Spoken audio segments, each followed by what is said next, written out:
Le président turc Recep Tayyip Erdogan reste proche de la Russie, en tout cas sur le plan économique, et il a défendu les liens bilatéraux lors d'une rencontre avec Vladimir Poutine. Si l'Occident a tourné le dos au maître du Kremlin, c'est la 4e fois en 3 mois que les deux hommes se rencontrent. Ils ont parlé énergie, mais n'ont apparemment pas évoqué la guerre en Ukraine. Si la Turquie et nos éventuels acheteurs dans d'autres pays sont intéressés, nous pourrions envisager la construction d'un autre système de gazoduc et la création d'un hub gazier en Turquie pour des ventes à des pays tiers en particulier. Et bien sûr pour les Européens, s'ils sont intéressés par cela.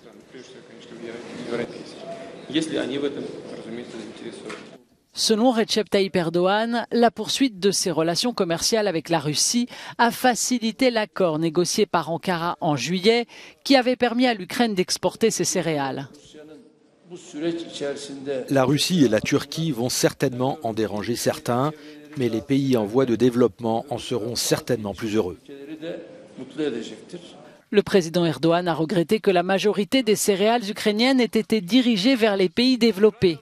Lors de ce sommet des dirigeants régionaux au Kazakhstan, Vladimir Poutine s'est efforcé d'obtenir le soutien de ses alliés historiques après un isolement de plus en plus fort depuis l'annexion des territoires ukrainiens.